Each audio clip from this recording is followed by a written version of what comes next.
Hello, everyone. It's Howard Gearhauser alongside my dad, Dr. Richard Gearhauser.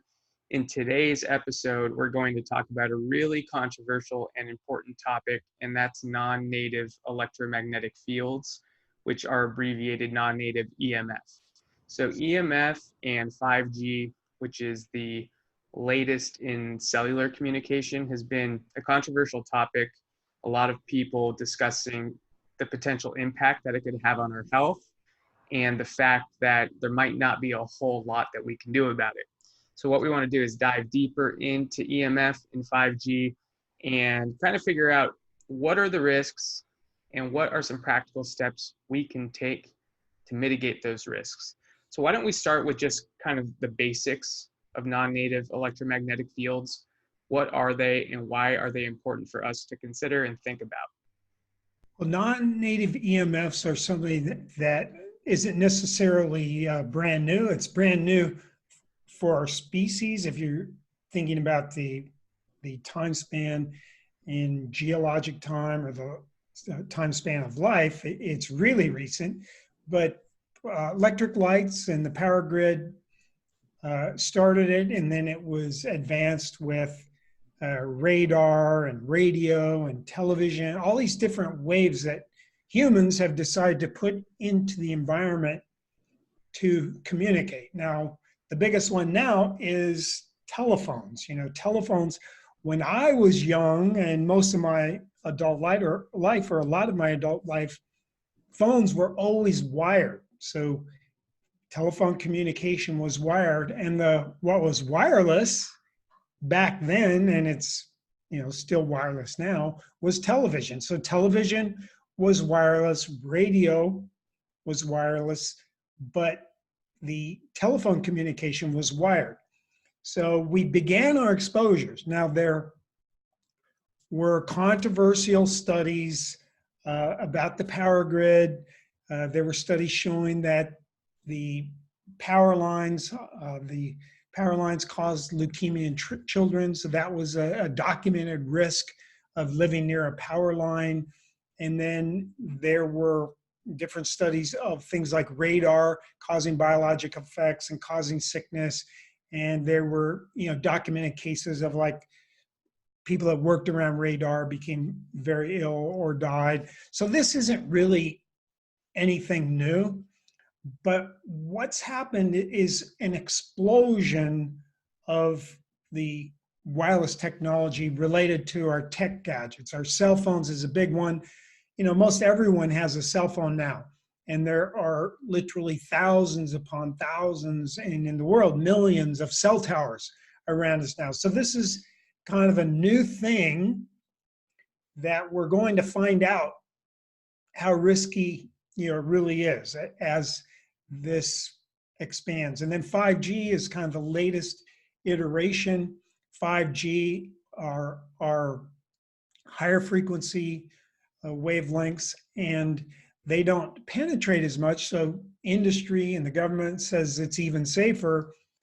But the problem is our surface kind of reacts to everything and goes deeper. So things that happen on our surface are critically important. So they're not saying that, well, it just stays on the surface. Well, that doesn't mean it doesn't cause harm.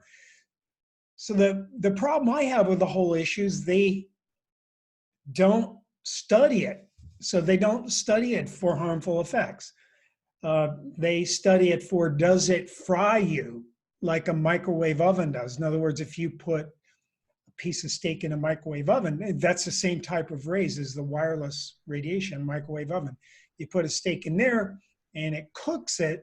Well, if you were placed in there, if you placed a mouse in there, you would cook it and kill it almost immediately. So that's the safety levels that the Federal Communications Commission has come up with. Well, if it burns you, then we'll say, yeah, that's too powerful. You can't do that.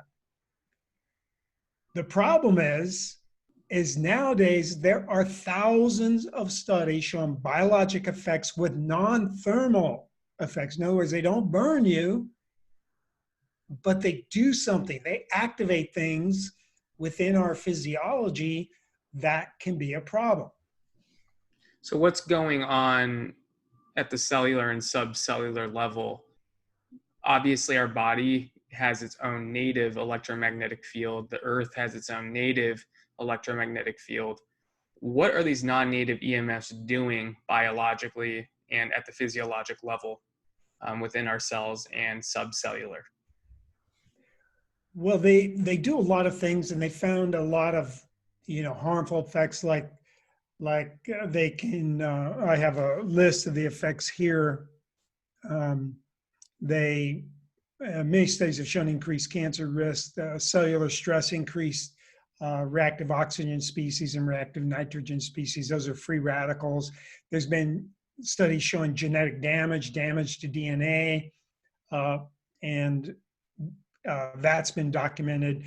There's learning and memory deficits. There's neurologic disorders, migraine headaches, general well-being, and the research shows it affects both plants and animals. But one of the key things that's been shown is that the non-native electromagnetic fields activate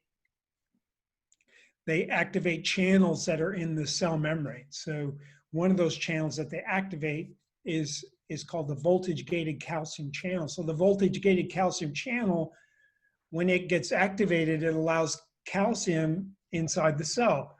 Well, that is not something that is good. In other words, that should not just be randomly activated, because when you let calcium flood inside the cell, it causes a release of nitric oxide, and nitric oxide increases those free radicals. Now, another thing it does is activates the voltage-gated potassium channels. Again, activating them when the normal reason they're activated is not necessarily happening.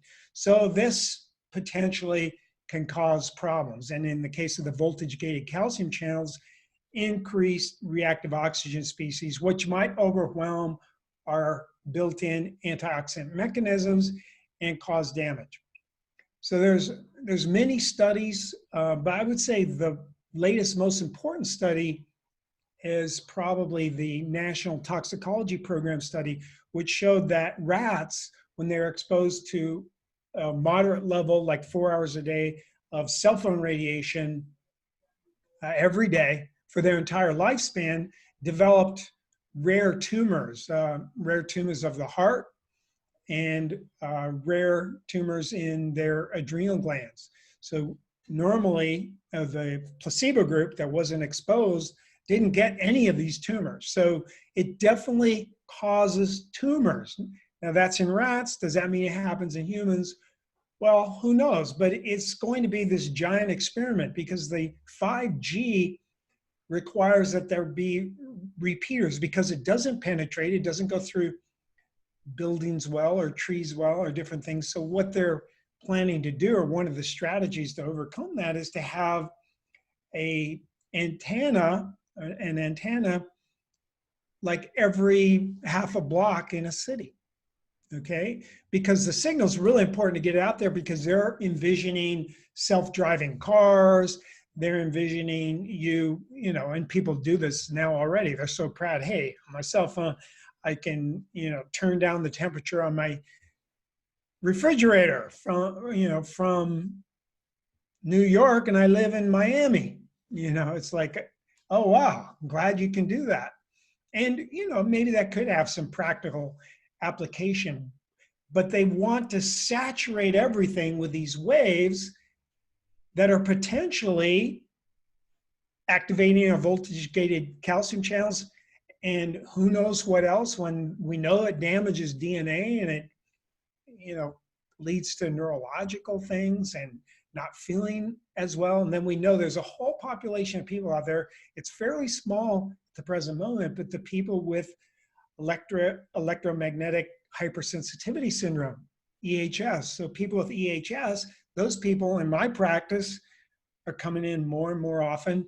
And these safe havens that have spring up across the world are getting so much interest now. In Arizona, we have a very desolate place called Snowflake, Arizona. And Snowflake, Arizona is one of these communities where they don't allow wireless radiation, because these people have to have a place to go. So these places are popping up. There's one in, I think, Virginia. There, it's because there are radio telescopes that can't have any electromagnetic waves or it disturbs their reading of the universe. So they've created a EMF free zone around these telescopes.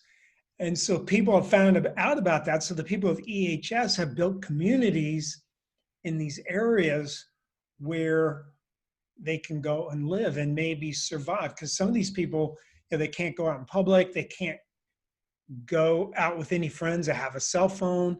And I've seen these people, they just absolutely, if you hide a cell phone in your pocket and come up to them, they know. And they go, oh, wow, my ears are buzzing or my headache's coming on. What do you have on you? And, okay, it's, they're not making it up. So these electro hypersensitive people, I think they are the canary in the coal mine for all of us. So as we keep expanding this and we want a refrigerator to talk to us wirely, we want, our car to have Wi-Fi and all the, we're just overdoing it. And then we're sticking the Bluetooth earphones in our ears, or we're wearing the watch that has a Bluetooth wireless radiation. So we're just constantly activating these inflammatory pathways. That seems to me like a bad idea. We don't have conclusive studies on humans. This is, obviously new, but the government has okayed it. The 5G is coming. The intensification of 4G continues every day. Well, and 5G continues every day. So we'll always have 2G, 3G, and 4G in place and bombarding us. And then we're just going to tack on 5G, which are higher frequencies. So think of cell phone frequencies like 2.5 gigahertz. The 5G will be like 5 to 100 gigahertz. So it'll be, a different frequency range. Now it's interesting, the government has a weapon that is these 5G frequencies. It's a weapon that they take it like a machine gun and they point it, it's meant to be pointed at crowds that are causing a ruckus. And what you do is you point it at them, turn it on, and people get intense burning in their skin and they'll stop rioting. So we have our riot defense by our own federal government, which is the same federal government that sets the rules. Now, economically, we ain't stopping this. The government sells the wavelengths, to the companies. You buy your spectrum of the wavelength, each of the cell companies. So that's another problem because we have 4 different cell companies. They all put their own infrastructure in. So we're being bombarded 4 times as much as if we go, okay, we're going to try to do this safely, have the least amount of impact as possible. Well, just have one system in place. Don't have 4, so that if there is a biologic effect, which might affect plants and animals, we know there's a big decline in insects recently, that some people are worried that insects might die out within the next 30 to 50 years because they've seen in places like in Europe, where they track insects, they have, these scientists that every year go out in the field and dig up the ground and see how many bugs are in it. Well, there's been a dramatic decline in bugs. There's one of those sites is in Germany. Dramatic decline in insects, startling decline. Same thing in birds. There's been some startling declines of billions of birds here in the United States, here in North America. So there's evidence supporting that EMF is harmful. Clearly, you just touched on that. But I feel like living in a state of fear of EMF is going to make the problem worse. So from a proactive standpoint, what can we do? Are we just totally screwed, or are there actionable steps that we can take to make sure that we're taking control of our lives and not just being, lemmings off a cliff getting bombarded by EMF with no way out? What are some steps we can take? Well, I think just being informed that I think we need to demand of our regulators that they do safety testing and they use the precautionary principle, meaning this could be catastrophic not only for humans, but for the entire ecosystem. So just being aware of that, the switch can be turned off immediately. So that's the good news. You know, when the shit hits a fan, it's easy to turn it off, and it's easy to still spend tons of money and get people spending tons of money on wired systems and figuring out wireless that's safer. But in the short term, yeah, not being one of those lemons, I would not wear anything on your body that is electromagnetic. I would try to make a safe haven in your house where your exposure is lower. Now, you're never going to get your exposure to zero unless you move out into a canyon in the forest. And that's what I recommend for the EHS people, because they really don't have an option. But the things you can do are you can be proactive and wire your systems in your house, have good cell phone hygiene. I'll do a whole thing on cell phone hygiene, but cell phone hygiene is putting your phone in airplane mode, especially if you're in a metal box like your car. If you have that on, that signal's bouncing around, so it doubles your exposure. You're driving, moving, so the cell phone is constantly losing contact with one cell tower, and then it puts out a very powerful impulse to reconnect. So if you're driving and using your cell phone, that is not smart. Never put your cell phone up to your head. The safe haven at night, how can you do that? Well, you can turn off Wi-Fi. You can not accept the smart meters that they try to put on your house. They put one on my house. I made them take it off. Reduce it as much as you can. Turn your Wi-Fi off at night, or wire. Like in my house, there's a way you can connect all of your computers, like your laptop computer, to the cable wires with an adapter. So you can wire, like right now, I'm totally wired. I'm using an Ethernet cable that goes from that adapter that hooks in to the cable wiring in the house, and that hooks to the modem. So I don't need to have a wireless signal to give you guys this message. Now, yes, the cell phone, you put it in airplane mode if you're in your car. You turn it off. You don't put it in your bedroom while you're sleeping. So that's safe haven in your bedroom. If you could turn your Wi-Fi off, turn the cell phone off, or put it in airplane mode, or at least have it on the other side of the house. Maybe put some aluminum on the side facing you so those rays will bounce off and hit your mother-in-law who's sleeping in the next room over there. Just kidding.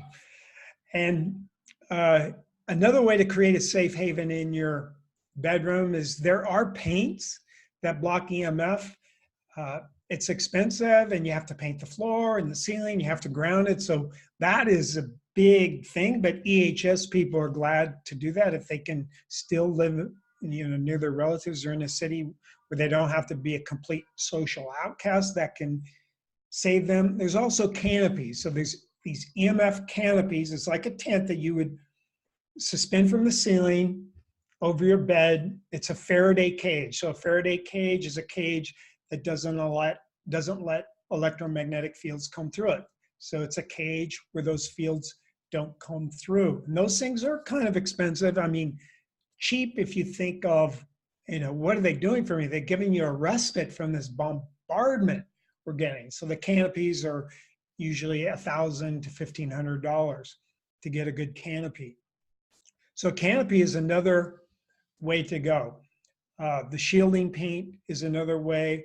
Wiring your house, having wired connections is another, or just turning off the Wi-Fi and making sure you don't have electronic things in your house, because also the power grid gives you electromagnetic field. As I say, they're proven to increase the risk of leukemia in children. Might they do other things? They might. And of course, it depends on your exposure. The wires in your walls you can't see them because they're in your walls. And if you're too close to that, now the safe distance to where those fields drop off is about 6 feet. So if you're sleeping right next to your wall in your bedroom, there might be a wire right there. So you can have a building biologist test it, or you could have an electrician install a kill switch where you can kill those circuits that feed your bedroom on your circuit breaker.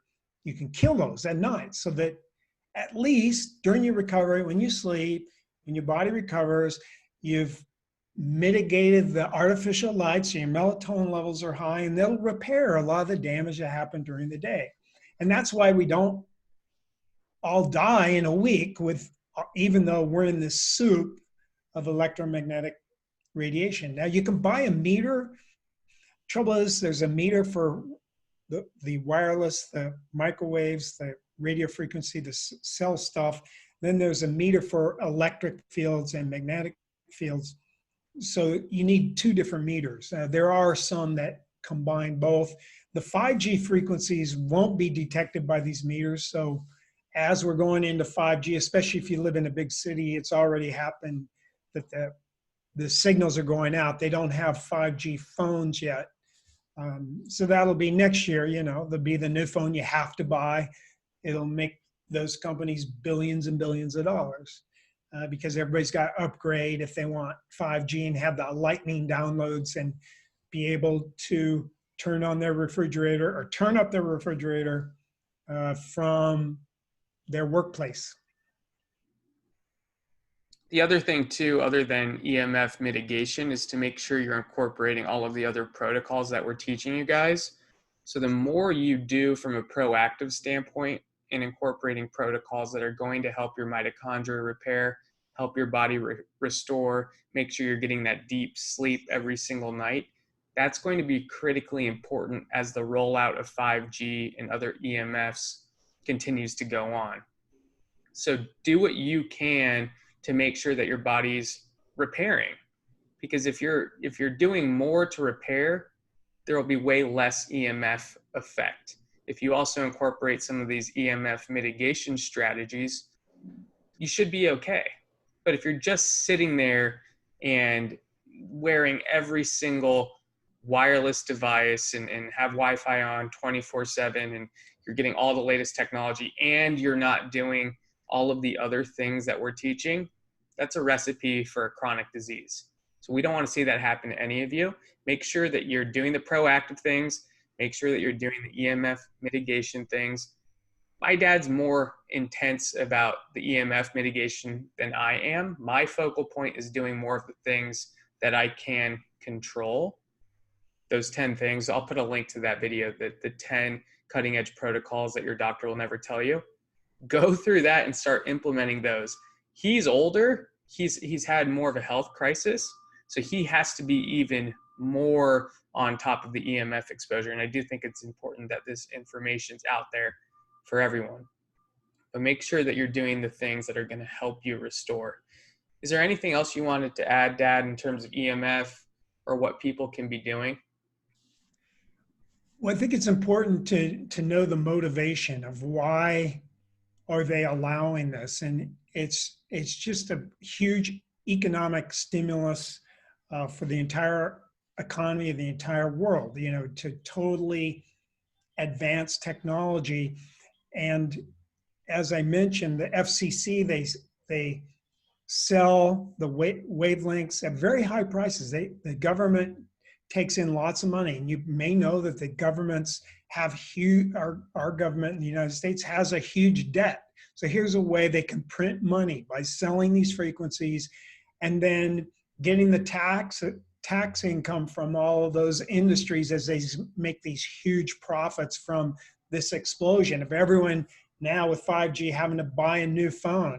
What a huge explosion of income for these tech companies, which the government gets their share. So you can see economics, is just nothing's going to happen in the short term to protect you.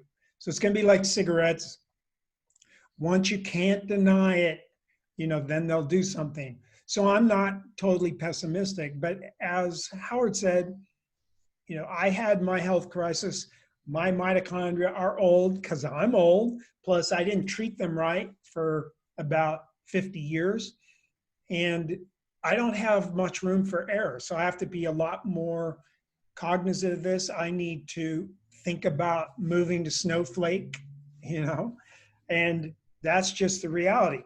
But we have children now that have EHS. So don't think just because you're young, you're immune, because a lot of children today are being born with broken mitochondria, and that's because their parents had such a bad environment, and they had such a bad environment, while they were uh, getting pregnant. So the baby comes out impaired, and that's really, I believe, what autism is, and all kinds of the new diseases, children getting a lot of cancers, which is also been increasing, not dramatically increasing. And that's where the cell phone companies and the other tech companies say, well, there hasn't been a huge increase in, say, brain cancers, which there hasn't been. But we should do the precautionary principle. As I said, the EHS people are canaries in the coal mine. They're telling us this is a problem. But Elon Musk, is going to send thousands of satellites up. So it might be that we cannot avoid being beamed by the evil beam. And, I'm just going to live my life being cautious. And that's because, like I said, I've already had the problems. So somebody who hasn't, do our 10 steps. That's your best chance of not having this take you out. Exactly. Do the 10 steps. If you're damaged, if you're already dealing with the disease, if you're dealing with chronic fatigue or cancer or one of the other dozens of diseases that we're dealing with as a culture, you're going to want to take the EMF mitigation very seriously. Implement those things. A lot of those things are just kind of one-time fixes. And if you get the circuit breaker or the switch to turn off the electronics and wires and electricity in your room at night, that's a big thing. Clean up your sleep environment. That's when your body repairs, and my dad mentioned what to do there. So if you have any other recommendations about how to mitigate EMF, please leave them in the comments below. This is just what we've seen. We know that there's more to this. We'll do more videos on this, but take what you learned in this and start making some changes. Again, leave a comment if you have something to add, or maybe there's another study we haven't looked at. We'd love to take a glance at it, and we will see you on the next video. Anything else, Dad? Okay, yes, just like to mention that, it was possible that these EMFs would make us better. And so, if it is research, we can find that out. Or maybe there's a wireless wavelength that we can use that doesn't resonate with any of our tissues, so it doesn't open these voltage-gated calcium channels. But when the government and tech says, no, it's a done deal, we're implementing this worldwide, that is scary. And so I like to let you guys know so you can vote with your dollar. When they see people buying canopies to protect them from EMF, if they see people buying wired things that are wired, like a way to talk on your phone with a wired system, just to give you a break. Any amount of time you can talk on something wired is going to give you a break. So if we are out there buying these things, it sends a message, because your dollar really speaks loudly in the marketplace. And so that's my hope. I hope there isn't a catastrophe. I hope that it turns out that, it's really not that bad. That, yeah, rats get tumors in their heart, but humans don't. That's my hope. All right, Dad. Thanks for the time. We'll see you guys on the next video.